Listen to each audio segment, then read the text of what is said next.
हमारे साथ मंचासीन राजस्थान सहित तमाम प्रदेशों में बहुजन समाज पार्टी को जगाने का काम कर रहे केंद्रीय कोऑर्डिनेटर सांसद राज्यसभा भाई रामजी गौतम जी,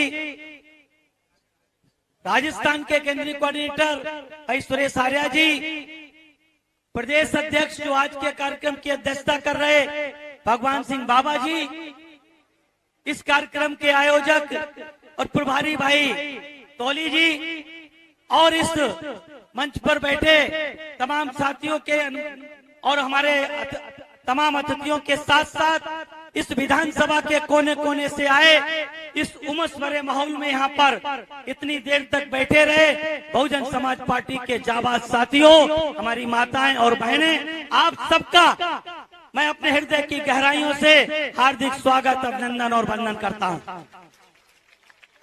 साथियों, चूंकि आप लोग लंबे समय से बैठे हैं, मैं बहुत लंबी चौड़ी बात नहीं करूंगा, लेकिन कुछ ना कुछ साथियों आप लोगों के बीच में 5 साल पहले मैं साथियों इसमें विधानसभा में चुनाव के समय आप लोगों को संबोधित किया था, और आप लोगों ने उस समय जितना आज प्यार दिया है ऐसा ही प्यार आपने उस समय दिया था, और आप लोगों ने बहन जी के निर्देश पर यहाँ के प्रत्याशी को जिताने का काम किया था।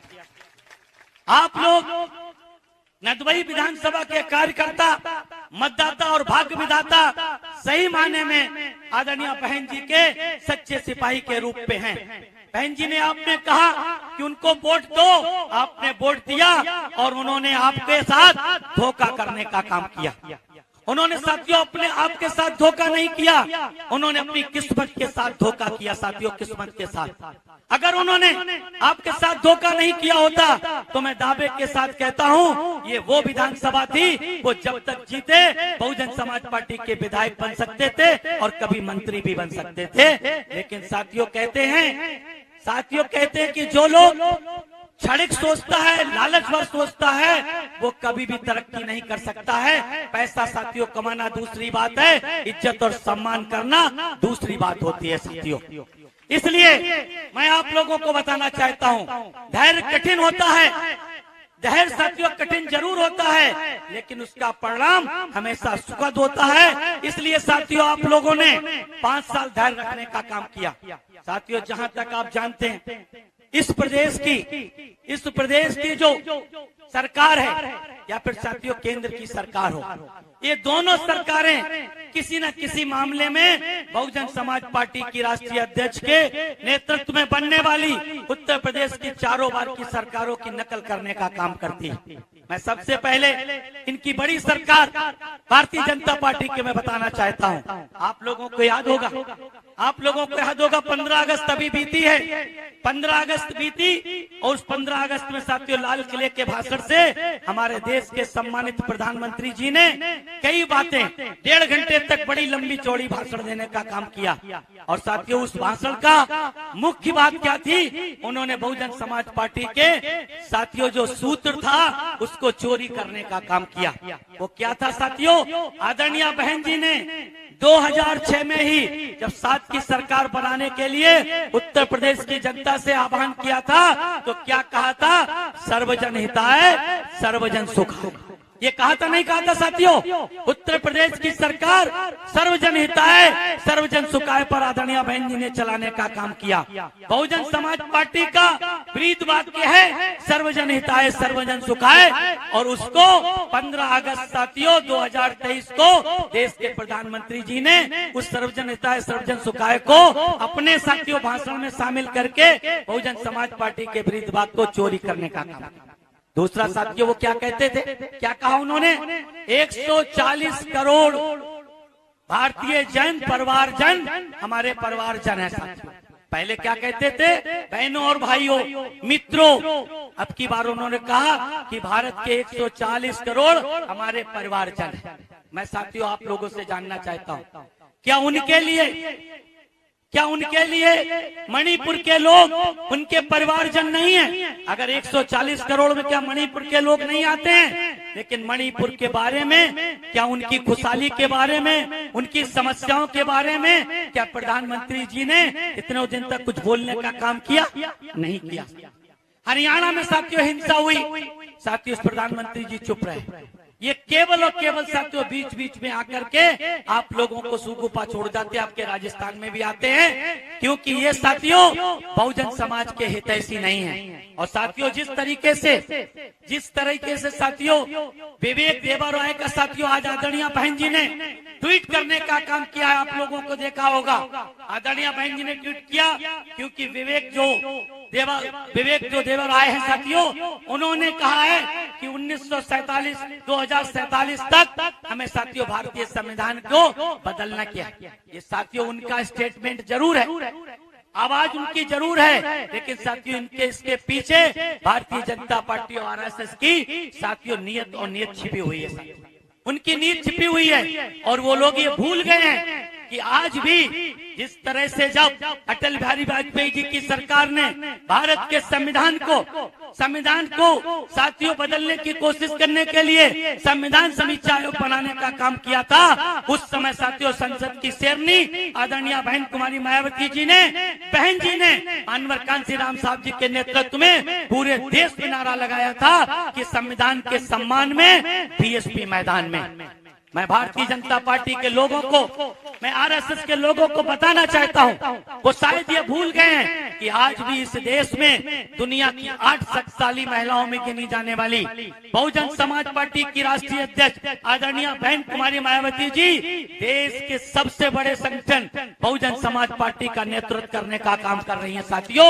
इसलिए उन्हें यह नहीं भूलना चाहिए कि संविधान के सम्मान में बहन जी मैदान में, संविधान के सम्मान में। इसलिए साथियों ऐसे साथियों कहने को बहुत कुछ है। मैं साथियों एक बात आपको बताना चाहता हूँ कि शिक्षा की जड़ें कड़वी जरूर होती है, शिक्षा की जड़ें कड़वी जरूर होती हैं, क्योंकि महात्मा ज्योतिबा फुले का आपने फोटो लगाया, बाबा साहब का आपने फोटो लगाया, साहू जी महाराज का फोटो लगाया, मानवर कांशीराम साहब के कटआउट और फोटो लगाने का काम किया, आदरणीय बहन जी का लगाने का काम किया है। तो हमें साथियों उनके फोटो लगाने के साथ साथ उनके विचारों को, उनके आंदोलन को गति देने के लिए अपना हिस्सेदारी देनी जरूरी है। हमें इस बात को ध्यान में रखना है कि शिक्षा की जड़ें कड़वी जरूर होती हैं, लेकिन फल मीठा होता है साथियों, फल हमेशा मीठा होता है। इसलिए हमें महात्मा ज्योतिबा फुले की उस बात को ध्यान में रखते हुए अपने बच्चों को शिक्षित करना चाहिए। अगर शिक्षित होंगे तो साथियों संगठित बनेंगे, संगठित होंगे तो संघर्ष करने के लिए तैयार रहेंगे। इस बात को हमें भूलना नहीं चाहिए। साथियों मैं आपको एक बात बता दूं, वो जब 140 करोड़ जन की बात करते हैं तो साथियों एक कहावत है, एक किसी विद्वान ने कहा है, मैं उन विद्वान का नाम जानता लेकिन बताना है साथियों, उस विद्वान ने कहा है कि जो व्यक्ति सबका मित्र होता है वो किसी का मित्र नहीं होता है साथियों।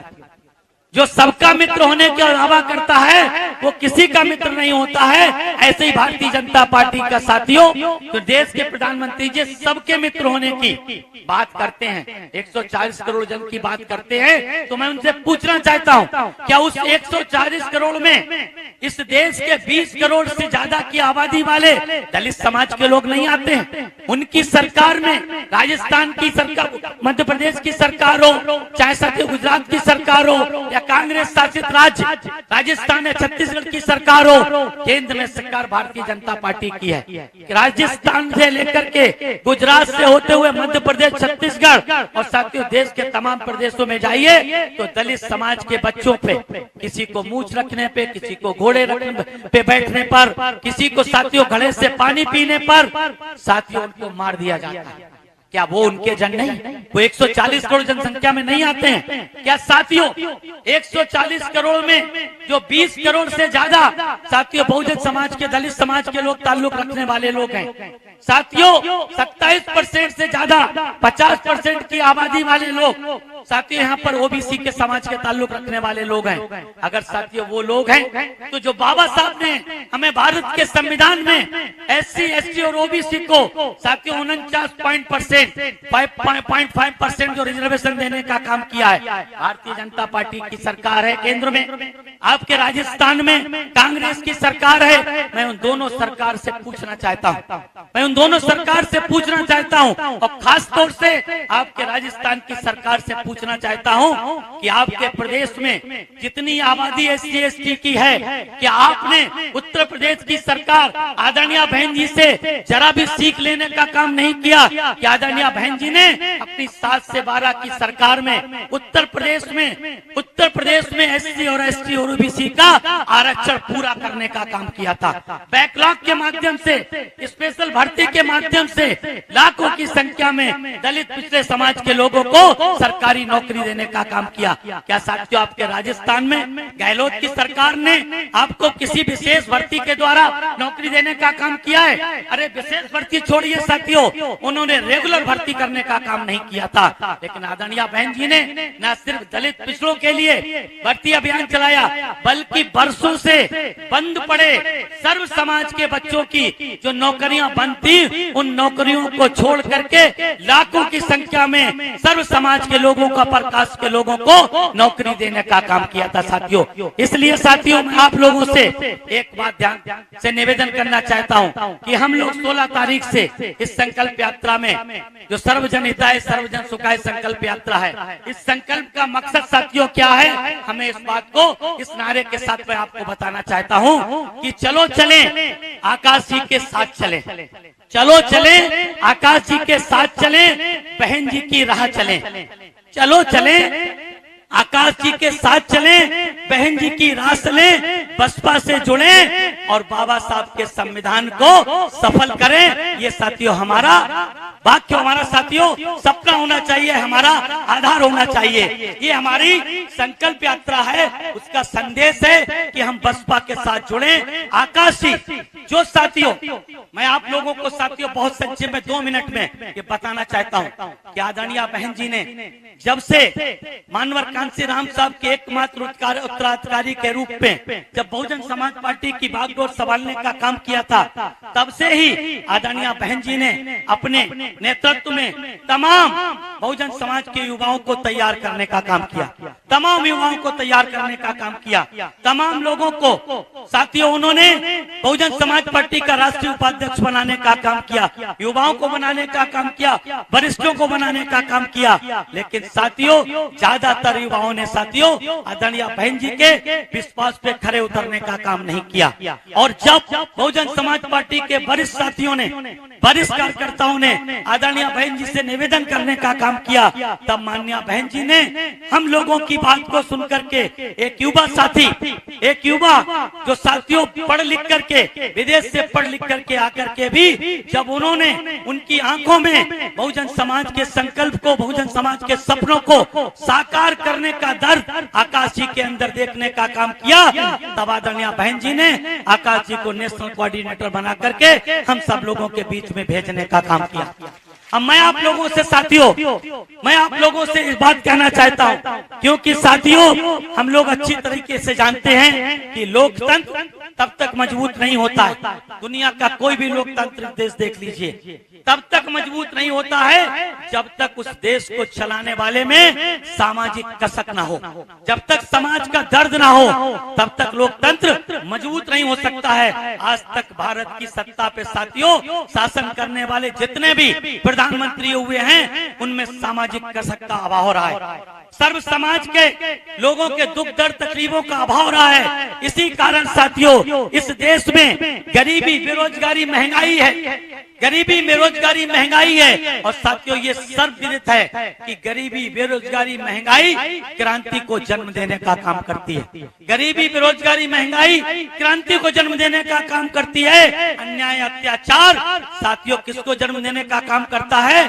अन्याय, अत्याचार साथियों उस दमन को खत्म करने के लिए, साथियों सड़कों पे उतरने के लिए आह्वान करने का काम करता है। राजस्थान में साथियों बेरोजगारी, महंगाई तो है ही साथियों, यहाँ पर अन्याय, अत्याचार भी है, इसलिए मैं साथियों आप लोगों से आह्वान करना चाहता हूं, आप अपने युवा नेतृत्व के साथ साथियों दिलो जान से जुड़ करके राजस्थान की सरकार को काय के लिए साथियों हम संकल्प लें, परिवर्तन के लिए हम संकल्प लें, अन्याय अत्याचार से मुक्ति के लिए हम संकल्प लें, अपराध से मुक्ति के लिए हम संकल्प लें, राजस्थान को विकास युक्त बनाने के लिए जैसे आदरणीय बहन जी ने उत्तर प्रदेश को अन्याय मुक्त, अपराध मुक्त, भ्रष्टाचार मुक्त और साथियों विकास युक्त बनाने का काम किया था, वैसे ही राजस्थान को साथियों अन्याय, अपराध, भ्रष्टाचार मुक्त करके विकास युक्त बनाने का काम